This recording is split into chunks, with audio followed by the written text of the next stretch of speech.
संवाद तभी संभव है जब दोनों पक्ष एक दूसरे को अपना मत प्रकट करने का पूर्ण अधिकार दें। किंतु जब हमारा विशुद्ध चक्र बाधित होता है तब हमें अपना मत श्रेष्ठ प्रतीत होता है और हम दूसरे के विचारों को सदा असत्य मानकर उन्हें नकार देते हैं। मैं महादेव से प्रश्न पर प्रश्न पूछता गया और उन्होंने निष्ठा और सत्यता से मेरे सभी प्रश्नों के उत्तर दिए, किंतु मैंने एक बार भी ये ज्ञात करने का प्रयास नहीं किया कि उनके मन में क्या है। किंतु ऐसा क्यों किया मैंने? स्वामी, आरती का समय हो गया है। जिस प्रकार स्कंद माता ने उचित प्रशिक्षण एवं मार्गदर्शन से कुमार कार्तिकेय के श्रेष्ठतम गुणों से युक्त उनके सर्वोत्तम स्वरूप को उजागर करने में उनकी सहायता की, उसी प्रकार यदि कोई भक्त पूर्ण निष्ठा एवं भक्ति से अभी स्कंद माता की अर्चना करे तो माता अपने आशीष से उनके श्रेष्ठतम गुणों को जागृत कर उनके व्यक्तित्व को संवार देती है, उनके आत्मसंदेह को मिटाकर उन्हें ऐसा आत्मविश्वास प्रदान करती है जिससे वो सभी बाधाओं पर विजय प्राप्त करने में समर्थ हो जाते हैं।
स्कंद माता सर्वोत्तम संतान की जननी, तू ही स्कंद की माता है माँ, तू ही स्कंद की माता है माँ, तू ही स्कंद की माता।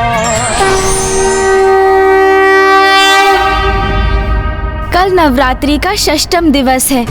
कल हम माता के छठे रूप माता कात्यायनी की कथा सुनेंगे और जानेंगे कि कैसे माँ ने जगत कल्याण हेतु अपने स्वामी महादेव का वियोग दुख सहा था।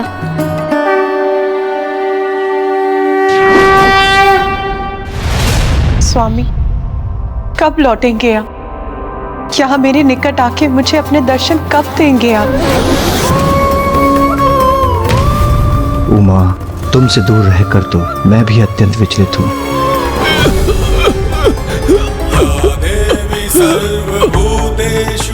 महादेव, महादेव, दर्शन दीजिए महादेव, दर्शन दीजिए महादेव।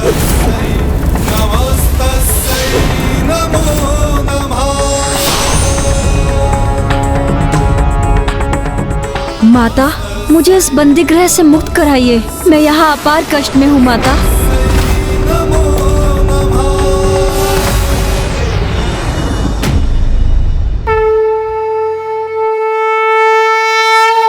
माता, स्कंद माता की महाकथा में आपको अब तक ज्ञात हुआ कि किस प्रकार कुमार कार्तिकेय का जन्म हुआ और किस प्रकार माँ आदि शक्ति ने उन्हें प्रशिक्षित कर उन्हें सबल बनाया। और अब हम आपको माता के षष्ठम रूप की कथा सुनाने जा रहे हैं। अरे अरे ब्राह्मण बंधु, आप माता से संबंधित एक अत्यंत महत्वपूर्ण प्रसंग का उल्लेख किए बिना ही कथा को आगे बढ़ा रहे हैं। अभी स्कंद माता की कथा संपन्न कहाँ हुई? इन घटनाओं के उपरांत उनके जीवन में जो संकट उत्पन्न हुए उन्हें कैसे भूल गए आप? संकट? कैसा संकट? दक्षिण में धर्म की स्थापना का उत्तरदायित्व सौंपकर महादेव ने कुमार कार्तिकेय को वहां भेज दिया।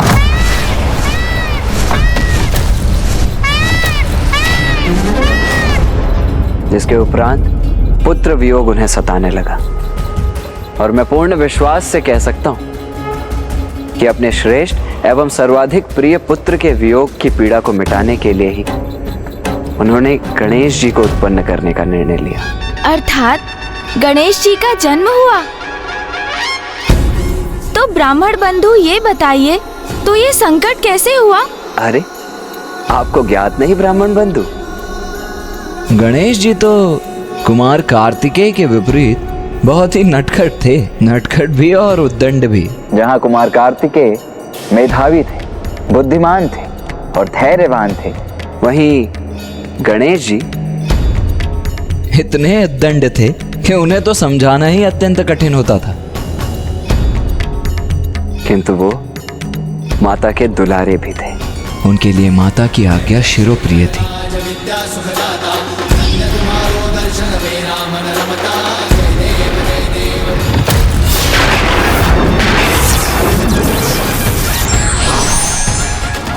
है जाइए।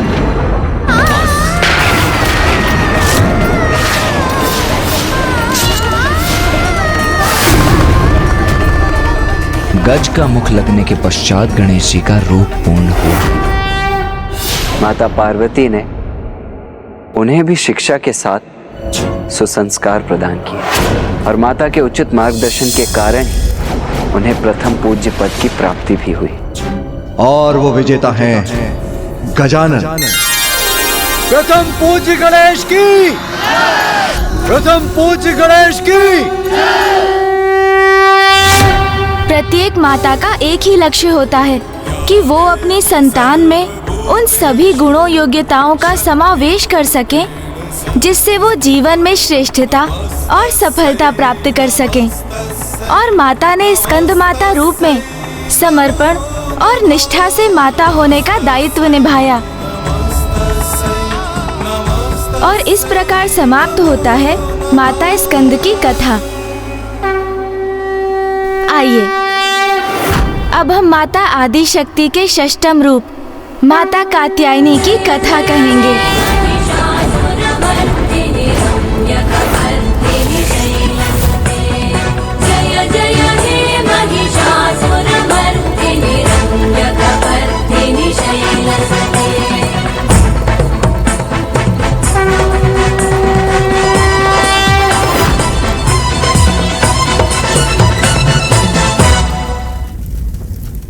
माता पार्वती ने एक कुशल गृहिणी के समान कैलाश में महादेव की गृहस्थी को संजोया, किंतु वो अपनी आंतरिक शक्तियों के बल पर ही ऐसा करने में सफल हो सकी। किंतु स्त्री शक्ति उसके गृह की सीमाओं से नहीं बंधी होती है। समय आने पर अपने गृह और परिवार के साथ साथ महान त्याग कर, यहाँ तक कि अपने पति और संतानों से दूर रहने का कष्ट सहकर भी संसार के संकट और दुख हरने के लिए तत्पर रहती हैं। सत्य है ब्राह्मण देवता, स्त्री के त्याग और बलिदान की कोई सीमा नहीं है।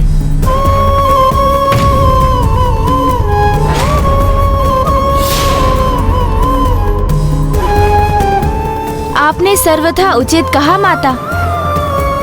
त्याग की प्रतीक स्त्री के इस रूप के दर्शन करेंगे हम माता कात्यायनी की कथा में, क्योंकि इस रूप को धारण करने हेतु माता को अपने स्वामी महादेव एवं दोनों पुत्रों कुमार कार्तिकेय एवं गणेश जी से दूर होने पर विवश होना पड़ा था।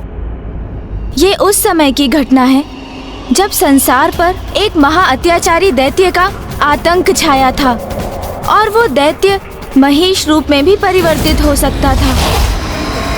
इसीलिए उसका नाम था महिषासुर। महिषासुर ने कठोर तप कर ब्रह्मदेव से वरदान प्राप्त किया कि उसका वध मात्र और मात्र कोई स्त्री ही कर सके। क्योंकि वो स्त्रियों को दुर्बल और हीन मानता था और उसे विश्वास था कि ये वरदान पाकर वो अमर हो गया है और उसके अनुसार कोई भी स्त्री उसका वध करने में सक्षम नहीं होगी। वरदान प्राप्त करने के उपरांत महिषासुर की शक्ति में वृद्धि होने लगी। उसने देवताओं को पराजित किया, त्रिलोक पर अपनी विजय प्राप्त की और संसार में महिषासुर का आतंक छा गया। जहां एक ओर महिषासुर के आतंक से संपूर्ण सृष्टि में त्राहिमाम का स्वर गूंज उठा था, वहीं दूसरी ओर उसका वध करने हेतु माता ने ऋषि कात्यायन के घर उनकी पुत्री कात्यायनी के रूप में जन्म लिया। ये भी माता की ही लीला थी। माता कात्यायनी ऋषि कात्यायन की पुत्री थी, इसीलिए उन्हें इस रूप में देवी कात्यायनी के नाम से जाना गया। जबकि दूसरी ओर समस्त सृष्टि महिषासुर के आतंक से त्राहिमाम त्राहिमाम कर उठी थी। तब समस्त देवता माता कात्यायनी के समक्ष पहुँचे और उनसे महिषासुर का वध करने का अनुरोध किया।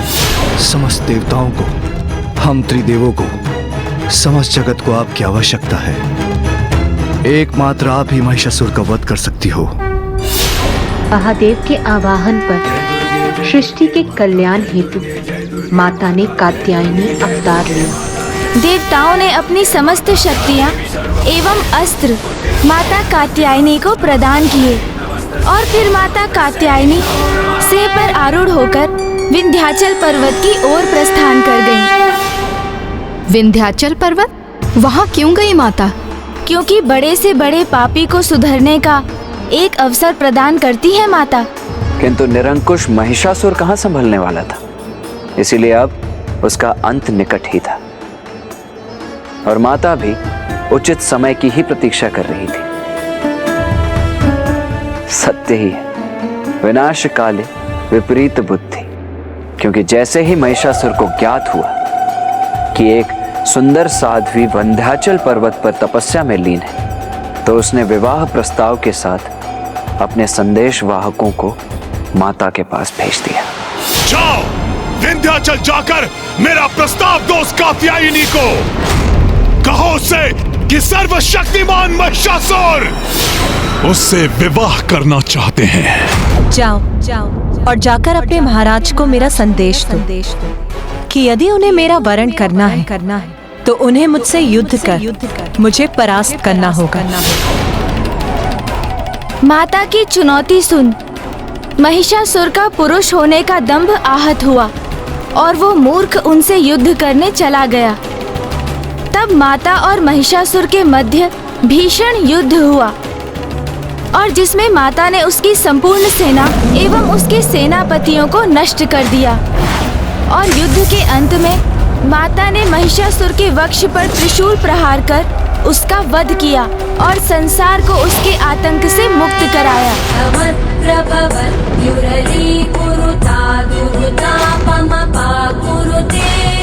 जय जय हे महिषासुरमर्दिनि रम्यकपर्दिनि शैलसुते। जय जय हे महिषासुरमर्दिनि रम्यकपर्दिनि शैलसुते।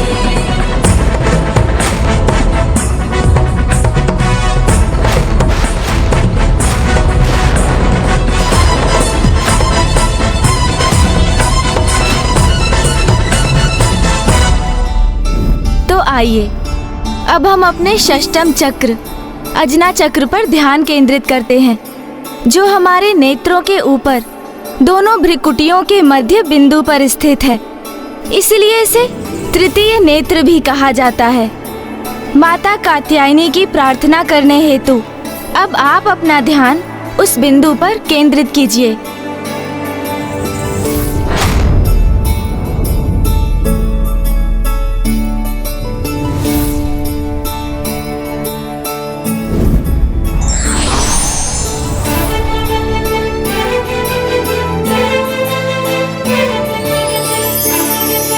अब मेरा स्वयं से साक्षात्कार हो रहा है।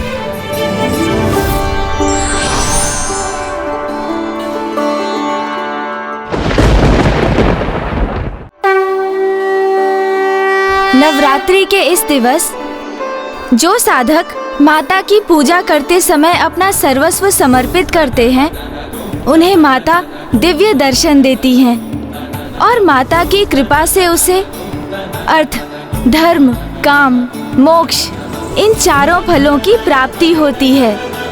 और वो जब तक जीवित रहता है, मृत्यु लोक में भी उसे स्वर्ग के अलौकिक तेज का अनुभव होता है। और पूर्ण भक्ति एवं निष्ठा भाव से जो भक्त माता की पूजा करते हैं, उनके जीवन से शोक, संताप, भय सदा सदा के लिए दूर हो जाते हैं और वो साथ ही जन्म जन्मांतर के पापों से मुक्ति प्राप्त करता है। अब हम माता कात्यायनी की आरती करेंगे।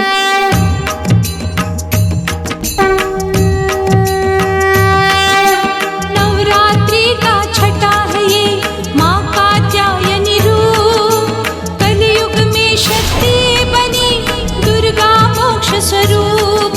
कात्यायन ऋषि पे किया माँ ऐसा उपकार, पुत्री बनकर आ गई शक्ति अनोखी धाम। देवों की रक्षा करी लिया तभी अवतार, ब्रजमंडल में हो रही आपकी जय जयकार। गोपी गाने आ रहा था जब जब हुए उदास, मन की बात सुनाने को आए आपके पास। श्री कृष्ण ने भी जपा अम्बे आपका नाम, दया दृष्टि मुझ पर करो बारंबार प्रणाम। नवरात्रों की माँ कृपा कर दो माँ, नवरात्रों की माँ कृपा कर दो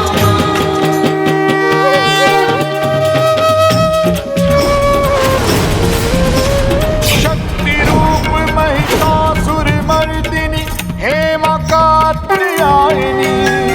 नारी का आदर्श प्रतीक तू ही जगत की जननी हे मां, तू ही दानव घातिनी हे मां, तू ही दानव घातिनी।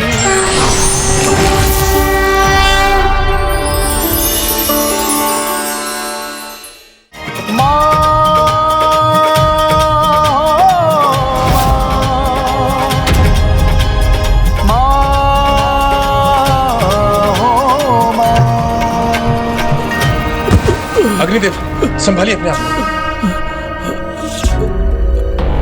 अग्निदेव संभालिए, आइए संभालिए अपने आप को। ब्रह्मदेव, नारायण, हम सभी देवता दुर्बल हो गए। कृपा कुछ कीजिए प्रभु, कुछ कीजिए। ये तो बहुत दुख की बात है कि यहाँ आप देवताओं की ऐसी दुर्दशा हो रही है और वहां वेद माता भी अपार कष्ट में है।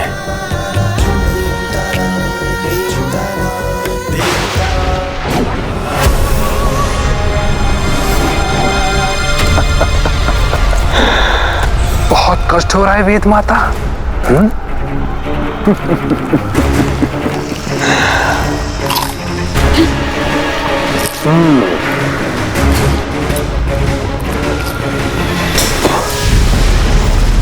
बहुत दुर्बल हो गई तुम वेद माता, बड़े दुख की बात है।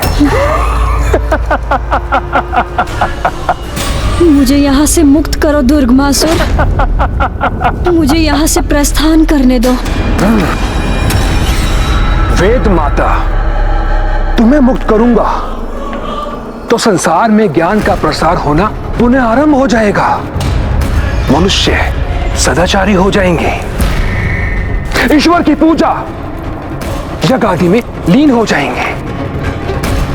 इसलिए तुम्हारे यहां बंदी रहने से तुम्हारा ज्ञान संसार से लुप्त रहेगा, अज्ञानता छाए रहेगी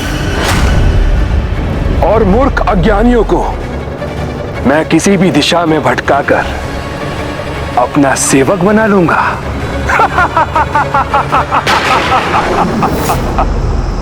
और फिर सभी मुझे दुर्गमासुर को, उस परम शक्तिशाली असुर को अपना ईश्वर मानने के लिए विवश हो जाएंगे।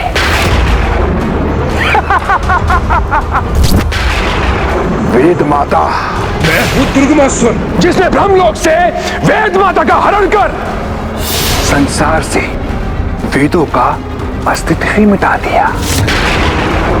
इसलिए मैं तुम्हें कदापि मुक्त नहीं होने दूंगा।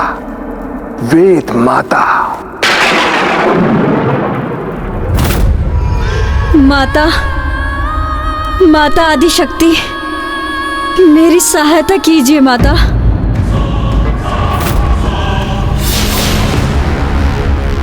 वेद माता, जितनी प्रार्थना करनी है कर लो, किंतु कोई भी माता तुम्हें यहां मुक्त कराने नहीं आ सकती। अब सिर्फ संसार में मेरी पूजा होगी, दुर्गमासुर की। मैं संसार में इतना आतंक फैलाऊंगा, इतना आतंक फैलाऊंगा कि संसार में सभी मेरे नाम का उच्चारण करने के लिए विवश हो जाएंगे।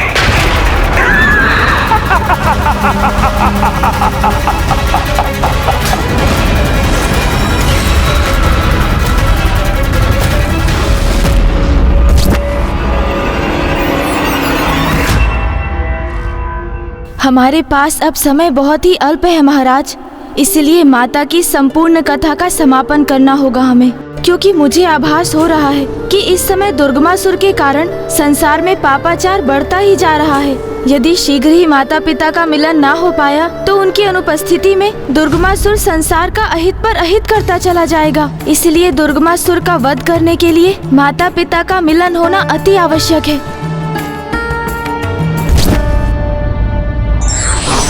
अहंकार व्यक्ति को अंधा बना देता है, तो वो संतों की शक्ति को भी नहीं पहचान पाता और भूल कर बैठता है।